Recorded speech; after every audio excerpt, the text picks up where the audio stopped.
हिंगणा वनपरिक्षेत्रात तेंदू पत्ता मजुरांच्या बोनसवरच डल्ला। तेंदू हंगामात कोट्यावधींचा संशयास्पद घोटाळा, वन अधिकारी व ठेकेदार संगनमताच्या आरोपांच्या भोवऱ्यात। हिंगणा वनपरिक्षेत्र अंतर्गत सन 2025 तेंदू पत्ता हंगामात तेंदू मजुरांना मिळणाऱ्या बोनस रकमेवरच घाला घालण्यात आल्याचा अत्यंत गंभीर व धक्कादायक प्रकार उघडकीस आला आहे।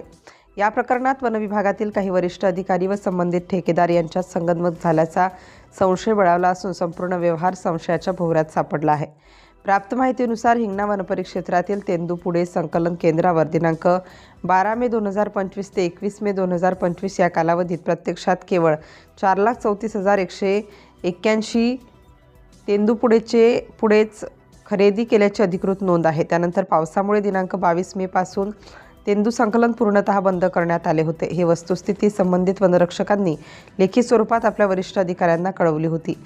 मात्र या वास्तवाकडे जाणीवपूर्वक दुर्लक्ष करत संबंधित वनरक्षक व वनपाल्यांना अंधारात ठेवून वरिष्ठ अधिकारी व ठेकेदार यांनी विभागीय कार्यालयातून तेंदू संकलनास मुदतवाढ मंजूर करून घेतल्याचा गंभीर आरोप करण्यात येत आहे।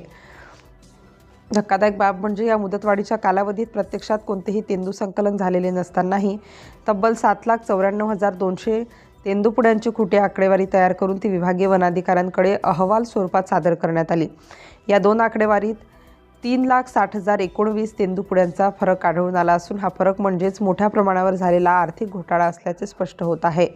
विशेष म्हणजे वाढवून दाखवण्यात आलेले तेंदूपुढे वन अधिकारी व ठेकेदारांच्या जवळच्या व्यक्तींच्या नावाने तसेच त्यांच्या बँक खात्यांचे तपशील वापरून कागदोपत्री दाखवण्यात आल्याची माहिती सूत्रांकडून समोर आली आहे। हा संपूर्ण प्रकार दरवर्षी तेंदूपत्ता मजुरांना मिळणाऱ्या बोनस रकमेवर डल्ला मारण्यासाठीच रचण्यात आला असा ठाम आरोप केला जात आहे।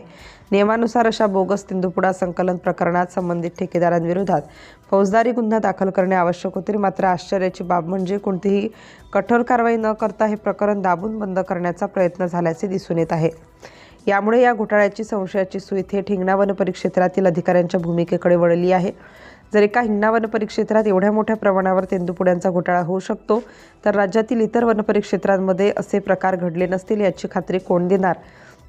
सध्या प्रशासनात कार्यरत असलेले अप्पर प्रधान मुख्य वनसंरक्षक तेंदू या प्रकरणाची सखोल, निष्पक्ष व स्वतंत्र चौकशी करून दोषींवर कठोर कारवाई करणार का, की या प्रकारानंतरही इतर प्रकरणांप्रमाणे कागदावरच मिटवला जाणार असा गंभीर प्रश्न उपस्थित केला जात आहे। दरम्यान या प्रकरणात दोषींवर तातडीने गुन्हे दाखल करून निलंबन, आर्थिक व फौजदारी कारवाई करण्यात यावी, अन्यथा तेंदू मजुरांवरील अन्यायाविरोधात राज्यव्यापी आंदोलन छेडले जाईल असा इशाराही संबंधित संघटनांकडून देण्यात आला आहे। अधिकृत प्रतिक्रिया या प्रकरणाबाबत नागपूर प्रादेशिक वन अधिकारी श्री लक्ष्मी यांच्याकडे विचारणा केली असता सदर प्रकरणाची चौकशी सुरू आहे असे थोडक्यात उत्तर त्यांनी दिले। सिटी इंडिया न्यूजसाठी प्रतिनिधी गजानन ढाकुलकर, हिंगणा।